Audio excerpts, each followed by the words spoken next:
FP4 les hablaremos acerca de los procesos del diseño, el desarrollo y la evaluación a través del siguiente vídeo. Se centra en el análisis teórico del currículum de la educación primaria. Empezaremos aclarando el complejo significado del término currículum, que aparte de ser un término polisémico, es decir, que tiene varios significados, también es abstracto y un tanto difícil de entender. Para comprender mejor este concepto, entra en juego la autora y australiana Shelley Grundy, según la cual el currículum no es un concepto de idea perfecta. Por su parte, ella asegura que es más acertado considerarlo una construcción cultural. Defiende que el currículum no es una idea, que tiene una existencia aparte o ajena a la experiencia humana, viéndolo como una forma de organizar un conjunto de prácticas educativas. Según Shelley, el currículum se puede ver de dos formas.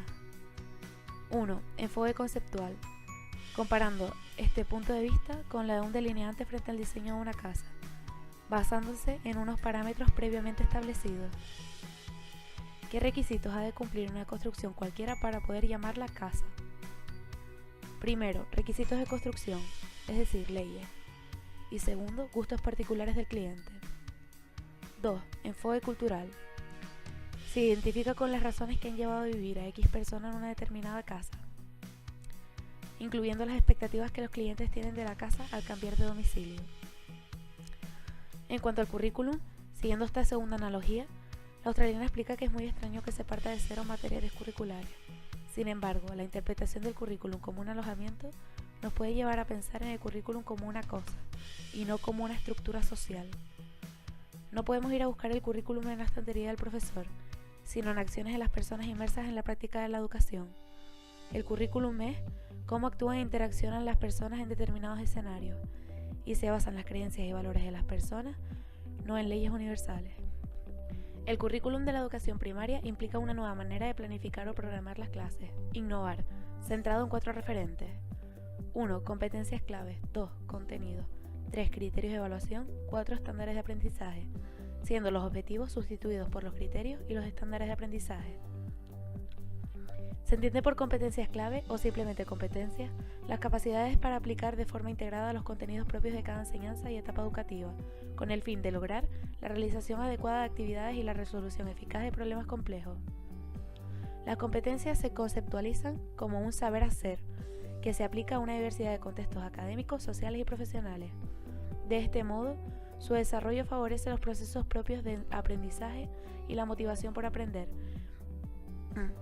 gracias a la fuerte interrelación que existe entre sus componentes.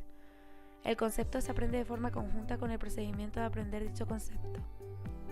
Las competencias básicas pasan a denominarse competencias clave y pasan de ser 8 competencias a ser 7, sustituyendo varias de ellas.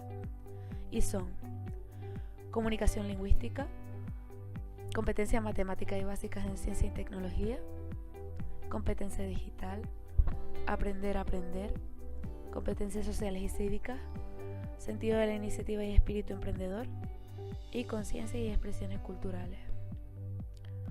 Se entiende por contenidos el conjunto de conocimientos, habilidades, destrezas y actitudes que contribuyen al logro de los objetivos de cada enseñanza y etapa educativa y a la adquisición de competencias, respondiendo a la pregunta del ¿qué enseñar? Los contenidos se ordenan en asignaturas que la educación primaria distribuye en 3 bloques: asignaturas troncales, asignaturas específicas y asignaturas de libre configuración autonómica. Las asignaturas troncales. El bloque de asignaturas troncales garantiza los conocimientos y las competencias que permiten adquirir una formación sólida y continuar con aprovechamiento las etapas posteriores en aquellas asignaturas que deben ser comunes a todo el alumnado. Este bloque está integrado por las siguientes asignaturas: Ciencias de la Naturaleza, Ciencias Sociales, Primera Lengua Extranjera, Matemáticas y Lengua Castellana y Literatura. El horario lectivo mínimo correspondiente a las asignaturas troncales, computado de forma global para toda la educación primaria, no será inferior al 50%. Asignaturas específicas. Las asignaturas específicas permiten una mayor autonomía a la hora de fijar horarios y contenidos de las asignaturas, así como al conformar la oferta formativa de cada centro. Este bloque está integrado por las siguientes asignaturas: Educación física, Religión o valores sociales y cívicos a elección de los padres, madres o tutores legales, y en función de la regulación en la oferta educativa del centro, se puede elegir entre educación artística o segunda lengua extranjera. Asignaturas de libre configuración autonómica. Las asignaturas de libre configuración autonómica suponen un mayor nivel de autonomía, en el que las administraciones educativas y, en su caso, los centros pueden ofrecer asignaturas de diseño propio, entre las que se encuentran las ampliaciones de las materias troncales o específicas. Asimismo, las comunidades autónomas con lengua cooficial establecerán, dentro de este bloque, la asignatura de lengua cooficial y literatura. Los criterios de evaluación también responden a la pregunta de qué evaluar. Estos desempeñan una función nuclear, dado que facilitan la colección de los elementos del currículum: objetivos, contenidos, competencias, estándares de aprendizaje evaluables y metodología. Los criterios de evaluación describen de manera explícita el resultado global del aprendizaje que se pretende evaluar en el alumnado, al mismo tiempo que recogen orientaciones implícitas para facilitar una práctica docente que garantice la adquisición de los aprendizajes. Los criterios de evaluación se desglosan en estándares de aprendizaje evaluables, como elementos de mayor concreción observables y medibles, que, al ponerse en relación con las competencias clave, permitirán graduar el rendimiento o desempeño alcanzado en cada una de ellas. ¿Cuáles son los componentes del estándar de aprendizaje? 1. Destreza o habilidad propiamente dicha. 2. Contenidos en el sentido amplio e incluyente del término. 3. Exigencias que debe cumplir la actuación o actuaciones asociadas a la destreza o habilidad para ser considerada aceptable. Y 4. Contexto, condición o práctica que hacen referencia a las situaciones en las que ha de manifestarse la actuación o actuaciones. ¿Cuáles son los indicadores de calidad educativa del estándar de aprendizaje? 1. En rojo, no alcanzado, es decir, que no alcanza lo básico e imprescindible. Y luego, en niveles de logro se dividen en 3. En amarillo, nivel de logro 1, que alcanza lo básico e imprescindible. En verde, nivel de logro 2, que alcanza lo básico e imprescindible y lo deseable. Y en azul, nivel de logro 3, que supera lo básico e imprescindible y lo deseable. Cambios. Primero tenemos los cambios estructurales de la educación primaria, que son 2. El primero, desaparecen los ciclos, definiéndose ahora como 6 cursos. Y el segundo son la tipología de las asignaturas, dividiéndose en 3 bloques, de los que ya hablamos anteriormente en los contenidos, que eran troncales, específicas y de libre configuración autonómica. Segundo, en cuanto al ámbito del conocimiento, se sustituye la asignatura de conocimiento del medio por ciencias naturales y ciencias sociales.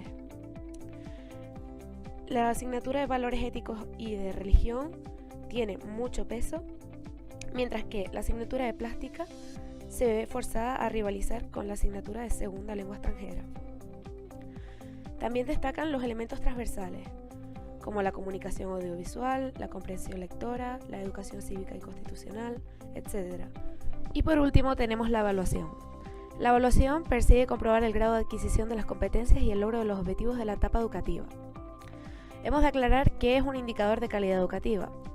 Estos son enunciados que señalan qué evidencias se consideran aceptables para determinar que se hayan cumplido los estándares de calidad educativa, que ya nombramos anteriormente los estándares de aprendizaje, con distintos colores. La evaluación tiene 2 cuestiones polémicas. Primero, evaluación de tercer curso, que se establece la realización de una evaluación de carácter diagnóstico en tercero de primaria, indicando que los centros docentes realizarán una evaluación individualizada a todos los alumnos y alumnas al finalizar dicho curso. Y la segunda es la evaluación de final de etapa, sexto de primaria y cuarto de la ESO. Al final, tanto del ciclo de educación primaria como del ciclo de educación secundaria, con el objetivo de mostrar los conocimientos adquiridos y que los alumnos y alumnas estén suficientemente preparados para pasar a la siguiente etapa.